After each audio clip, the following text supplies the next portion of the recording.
Hello, folks. I'm here on a Tuesday morning. Kind of chilly. It's gone.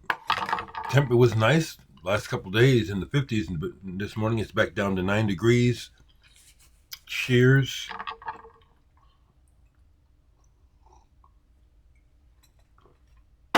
Let's get to it. I got some music to talk about. Let me get this out of the way. I had this band contact me recently. They wanted to send me the record, Melocordia. I received it yesterday. I'm gonna have to get back to it because my initial impression is I have to come back to this. It's like okay. So if you see this Melocordia, folks, I'll get back to it. But my first impression is like, okay. Mainly vocals, okay. Sometimes I'm curious if people who want to send me stuff, if they've watched enough of me to see what my flavor is. Most of you people who watch me a lot know that I'm a stickler about vocals because I'm primarily interested in instrumental music. That's really what turns me on, not the voice, okay? And you can kind of hear already what I'm saying about this record. I don't know about them vocals. So I'm not reviewing it yet, okay? If you see this, all right? I'm gonna try to give it a few more listens and see what's really going on there. Cheers, people. But I also received in the mail a copy of Krautrock 3, the final trilogy put out by Adele Schmidt and Jose Zagara Holder. These folks have been putting out for years now a series of documentaries on progressive rock music and doing a very good job of it. This is the latest, and every time they come out with a new one, they up their game, which I'm happy to say, which all of us want to do. The professionalism of how it's presented, the editing and everything is really good. It's not like it wasn't good before, but it's noticeable to me right away. It's like, okay, I thought this one out really well. I've already watched the whole thing because I don't like the term krautrock. Never have. I remember when I first saw the term on Faust 4's album, it made me feel funny. I said, that's not cool, is it? And then it turns out that they, as Germans, were poking fun at themselves at the term. They don't like it either. But it has stuck over the decades in describing German rock music that evolved away from Americanization after the war, okay? And this is dynamite. I mean, all three put together, they really give what appears to me a very comprehensive view of this particular genre and time period. Interestingly, they point out how, in many ways, krautrock is not dead, or it's continuing. Okay, and I love the way it starts. It starts with Achim Reichel, who did AR and Machines, Die Grüne Reise, the Green album, right? This is a very good version of it on CD, The Green Journey, with a DVD with videos and stuff. This was sent to me. But I love I love to hear the story about how this album happened. Achim Reichel and Machines Echo. This is a krautrock classic. This is an expensive album if you can find an original copy. Well, I don't think it's been ever reissued. I've had this copy since I was a teenager. It was given to me. I didn't even buy it. My friends who I call the Air Force brats, the Reeses, gave me a bunch of their records when they graduated from high school and moved out of town. This was one of them. I have great memories of doing sleepovers at the Reeses, getting stoned out of my mind, listening to this album.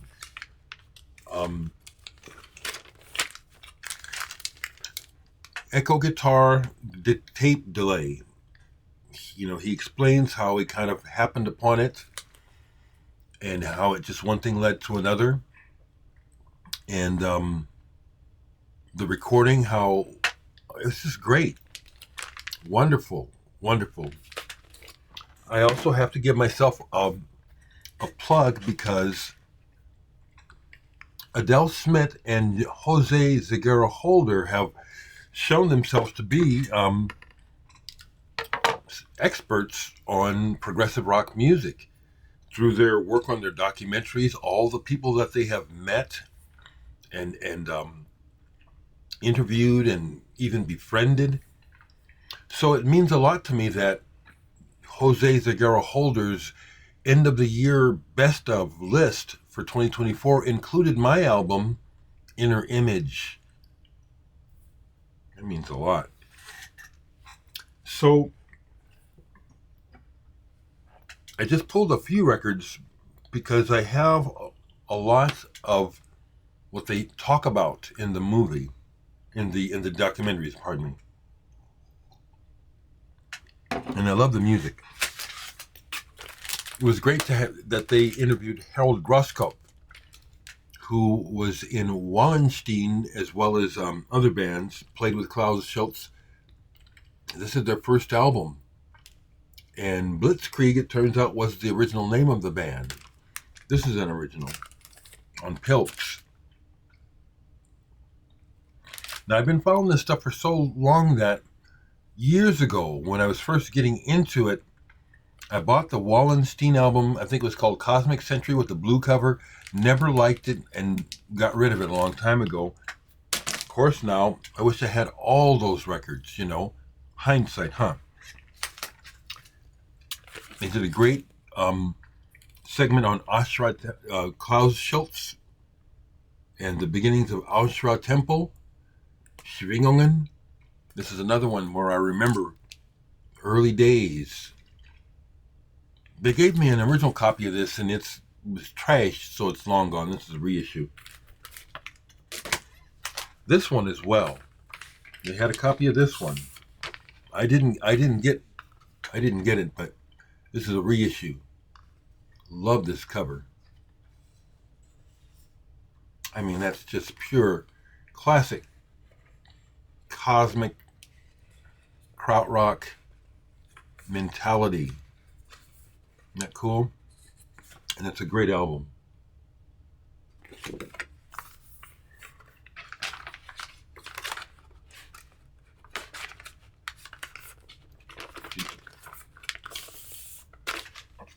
I posted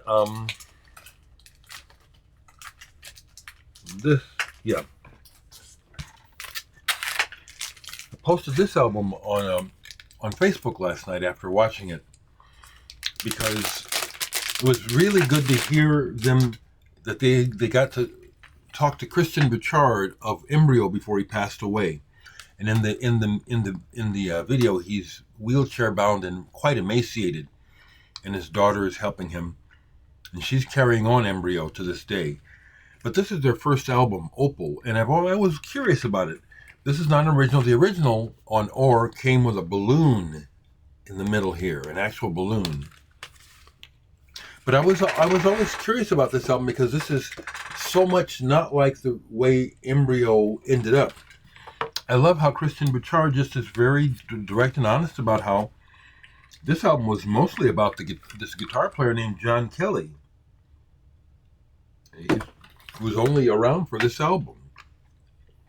This is the most rock-sounding album of the Embryo records.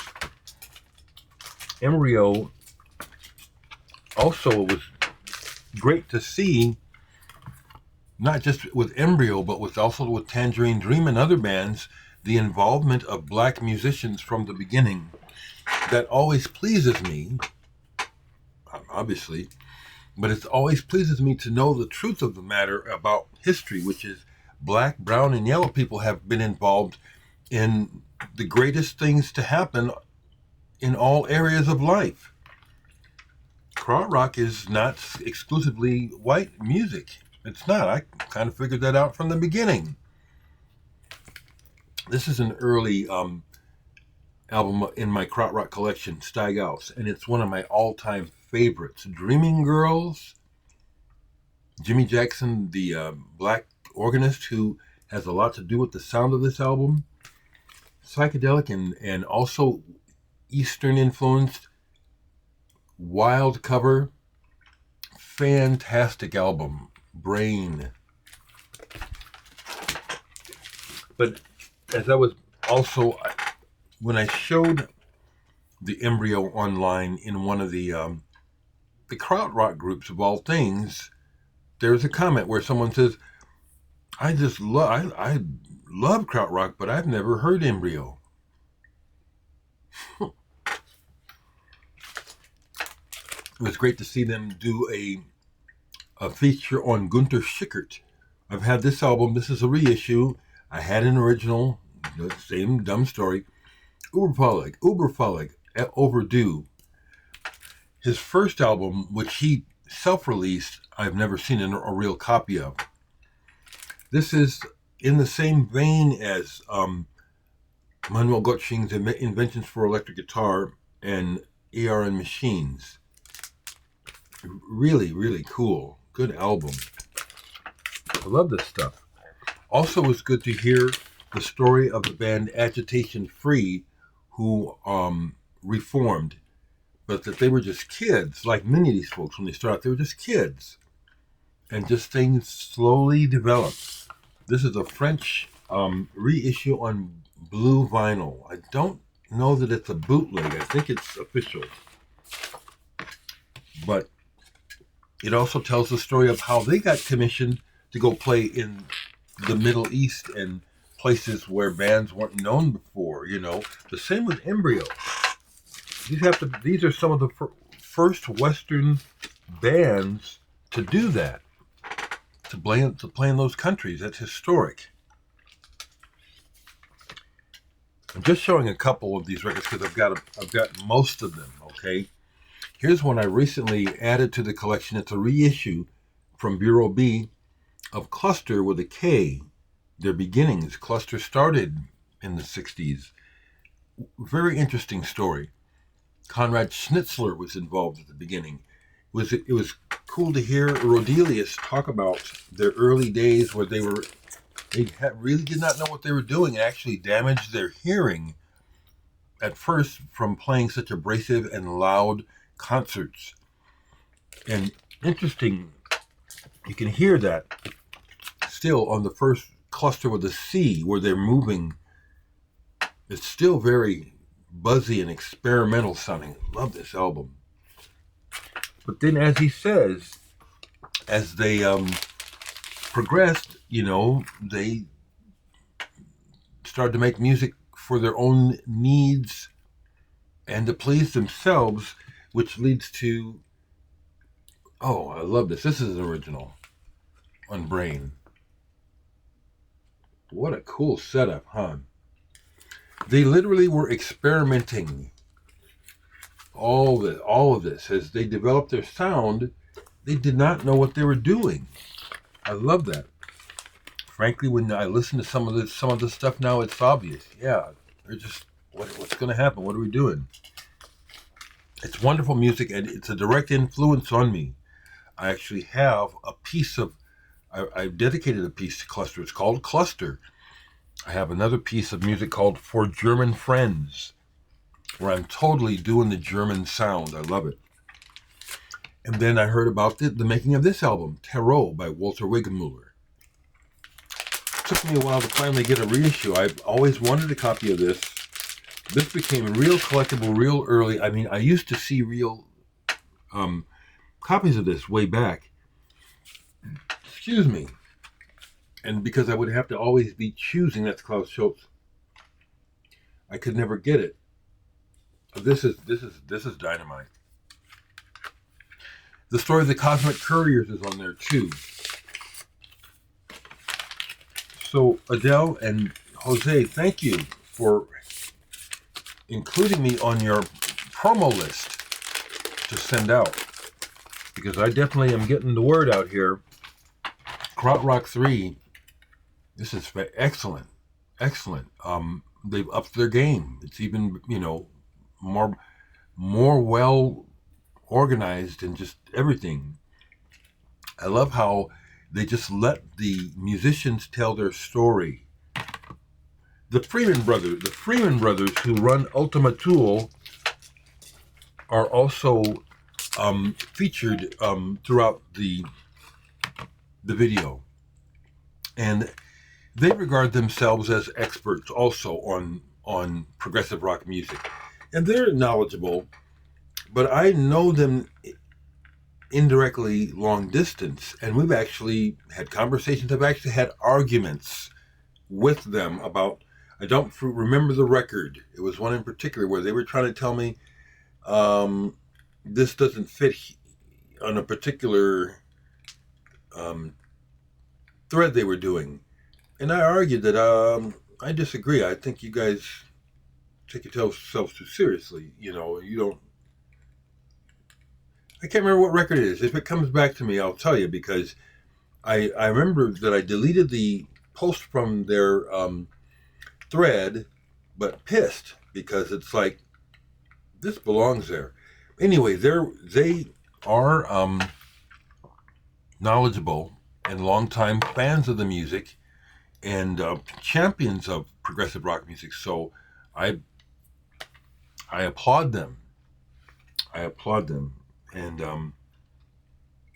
I have at least one of their books. They have a new book, I think, on French progressive. I would like to see it. Before I go, thank you for the feedback. There wasn't much on RAF, but I love the comment where someone said that effigies are legendary to Chicago like RAF is to Omaha. Well, it's not an overstatement. It really is true. But one record that got, well, here's a couple. Okay. I listened again to this Hudson Mohawk I just bought used. I really like this. But here's something that was sent to me years ago. And at first I just thought it was okay. But this really made an impression the last couple of days. Dub Baptism. And these are some remixes. And the one that really got to me was the Haben Tepe remix. Nice vinyl. But this was I had to do a repeat on this, because the groove was so good, so hypnotic, and I love the way that it gradually builds and then just settles. This is really good. Dub Baptism. Revisited this. This is an album that was talked about highly for years, and I see why. Barney Willen, Moshi. I believe he's French. And he played with Miles Davis. And this is made when he went to Africa at the end of the 60s. This is definitely groundbreaking.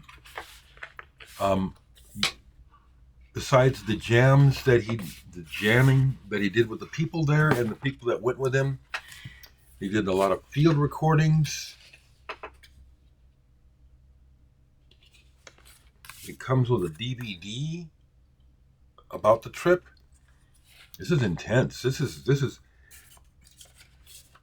I've once read that someone likened it to, in the same area of progression as Miles Davis's Bitches Brew, from basically the same time period. And I have to agree. This is pretty cool. Moshi by Barney Willen. Yeah, another one of those where I think to find an original of it would be would not be cheap. Okay, so to wrap up with just a little bit of music business, because I'm all about it, you know. I still have the Sonicity. No one's bought that last copy yet. It really is the last copy, except for my personal copies, okay? I did have a couple sales yesterday, but I'm going to wait, if I may, and not just run to the post office today and see if I get any more and go tomorrow. So you folks that ordered and CDs yesterday, just a few folks, I'll get those into the mail no later than tomorrow, with the hopes that maybe I'll acquire some more sales today. That would be nice. Got nothing to say about the news. It's a nightmare, isn't it? It really is. It's a nightmare. So that's what I want to share this morning. I love German music, not the Schlager, but the rock music, in particular, the cosmic music. The one time I went on tour in Europe with Sun Ambulance, we played a lot in Germany. We started up, went down, and came back. And so that's why I played in Hamburg twice. It was cool when Hamburg came up in the DVD, and they started showing. I recognized places. I stayed in the hotel Sun Ambulance. Our record label, Saddle Creek, put us up in the hotel that the Beatles stayed in when they played at the Star Club the Star Club in Hamburg.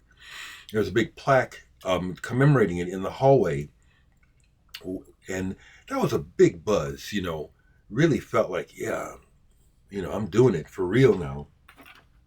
And then on top of that, just to wrap up, our tour road manager, Ollie, who also worked for Cursive, he's good friends of theirs, but even before that, worked for even bigger acts like Tina Turner and stuff. He was knowledgeable. And so what was I going to say about Hamburg? Because, yeah, he was just the greatest. He knew stuff. And so, oh yeah, we went to this party. I don't even think it was Hamburg. Was it Hamburg? Yeah, I think so. We went to this party after our second show in Hamburg. The second show, Sun Ambulance played in Hamburg, there was a line waiting outside the club for the show. First time I've ever experienced that. A line down the block waiting for the show. And afterwards, there was a big party. And we were, of course, invited. So I went to the party. It was mad. One of the last times I did a fair amount of drinking. But while at the party, I was introduced by Ollie to the person who bought Connie Plank's studio. That was a kick. I got a picture of me and the guy because we just in his stories and the authenticity of it. It's like, this is not bullshit. This guy really owns Connie Plank's studio, and the stories he's telling me about the stuff he found in the studio, unreleased versions of Autobahn and stuff, is a kick. So that's what I want to share this morning, folks. Hope everyone's doing well. I say that a lot. I mean it. I did find out my neighbor, cousin, it was no emergency. He's out there prancing around this morning. So I knew that I didn't need to get up out of my sleep to take him to the hospital, which led to the whole story yesterday with RAF's Matt getting through to me on the phone. So everything's cool. All right, I'll talk to you later.